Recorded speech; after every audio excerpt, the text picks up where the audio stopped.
What's going on, guys? So I just want to touch on something that happened to me while I was flying for sunrise at a spot that I normally fly regularly in Chicago, and I was using my Mavic 2 zoom, and I've never had this happen in my 5 years of flying drones. It was a first for me. I was coming down from altitude from getting some shots. I was roughly 600 feet in the air, and mind you, I do have my 107. I could visually see my drone, and it just stopped, meaning it would not lower. I had about 30% battery and I was trying to just get back home to swap out a battery, and the drone literally would not let me get my controller move. So it was basically stuck at 600 feet. No matter what I did, pushing down on the left stick, it still would not lower in altitude. So it just stopped at around 600 feet, as I said, and no matter what I did, I kind of freaked out a little bit, but I figured something may be going on, like an avoidance sensor or something. So I disabled the obstacle avoidance sensor, still nothing. I made sure there wasn't maybe a downward positioning sensor that was faulty or something. So made sure everything was disabled, still was not lowering. And basically what happened was it depleted the battery all the way down to critically low. So about 6%, it's still at 600 feet. And I can see it, it's hovering. I'm in a little park area. I knew that it wasn't going to hurt anyone, so that was a good thing. That's really the main reason why you want to maintain a visual line of sight the entire flight. That's kind of where that comes into play.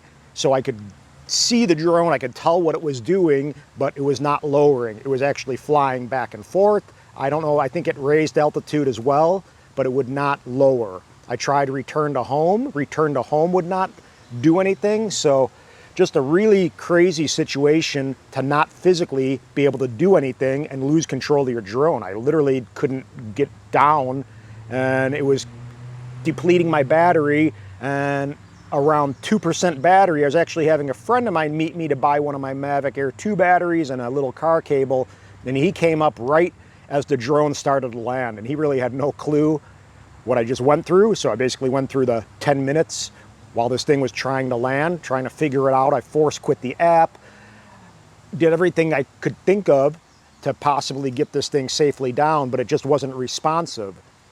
So I don't know, there's actually a little display that popped up, and this is kind of a good thing that you guys should all pay attention to, including myself.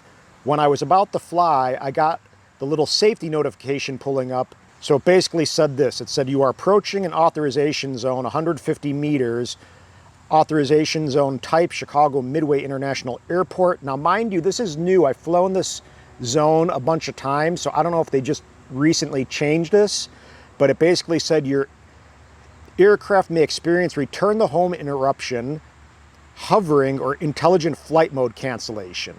So I don't know if I clicked through this relatively quickly, thinking it was just an authorization kind of thing, which I knew I had clearance for, but I would make sure, this is a really good thing that everyone should pay attention to, is make sure you read these notifications really thoroughly and pay attention, and then do a risk over reward kind of assessment and make sure that you're ready for basically anything to happen. So essentially, I was just waiting for my drone to drop out of the sky and crash onto the ground, because I could not do anything, and I was farting around with it for about 10 minutes. So thankfully that didn't happen. Nobody was hurt. Again, I was pretty confident of that because I knew where I was flying and I knew it was a safe zone. Really pay attention to these notification screens, because something like this apparently can happen. I got to look and talk to DJI and see what went down. So I talked to Greg from Pilot Institute, and this is what he told me. He said what's been reported is that if you fly close to a DJI lock zone, you can take off, but the inaccuracy in the GPS ends up showing the drone inside the no-fly zone, and the drone doesn't respond anymore.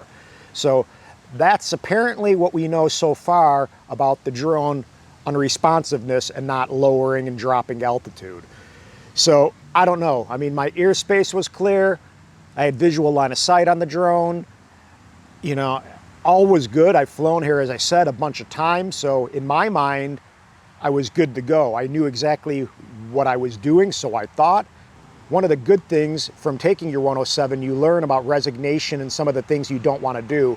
If I would have resigned and just kind of thrown in the towel and said, screw it, the drone's going to come down and crash, you know, it could have been just that, and I would have lost the drone, and I could have had, you know, a little bit more of an issue. But instead, I kind of fought until the very end, and thankfully, the thing started to come down literally at 2% battery. So mind you, think about that 2% battery, you're at 600 feet, you can see the drone, you know it's not going to do any damage other than to itself, but not cool and a pretty sweaty palm kind of moment.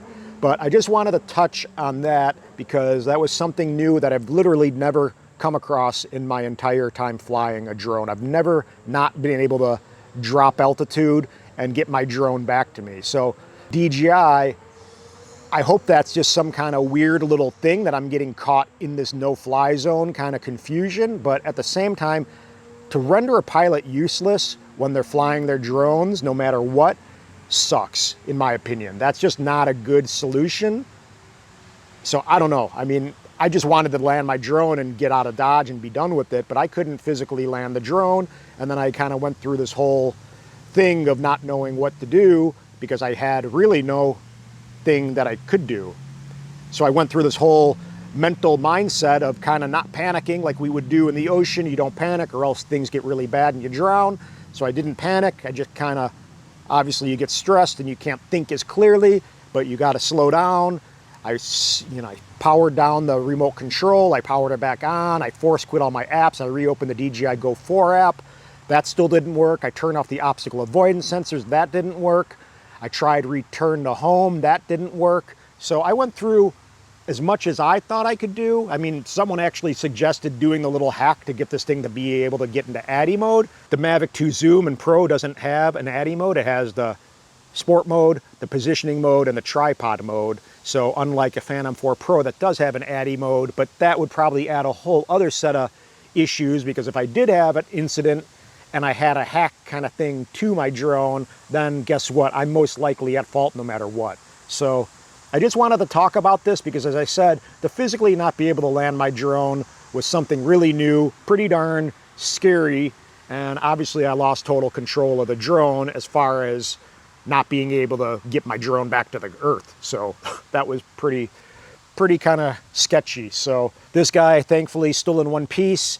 Again, the visual line of sight, being able to see your drone is one of the big safety measures that you want to abide by because at least you can get it out of harm's way if something like this were to happen and it would drop to the ground and that would be it. If you're going to get anything out of this, just make sure you pay attention and read every warning that comes across your screen. You really want to pay attention to your battery, you want to pay attention to your GPS satellites, you want to pay attention to your remote control strength. All of those things are really crucial. Even though you may be anxious to get the cool light or the sunrise or you're late and things are changing and you just want to get the drone up, but you know what? You don't want to do that. Slow down, take a deep breath, and make sure everything's good to go before you go ahead and get the drone airborne. That would be my opinion and my advice based on what happened to me today. Also, another good thing, just a little tip, make sure you have all your settings set the correct way. Make sure you have your autofocus on, not manual focus when you think you're actually using autofocus like I did today, and I kind of dropped the ball on a couple shots that were out of focus, which kind of stunk because I flew kind of further out to get this one shot and I was out of battery. And again, no big deal. Thankfully the drone's all right, so that's really the key to this. You know, those are just little tips that I would kind of pay attention to. Again, making sure you read the warnings, making sure your settings are correct, making sure you have a memory card in there that has space.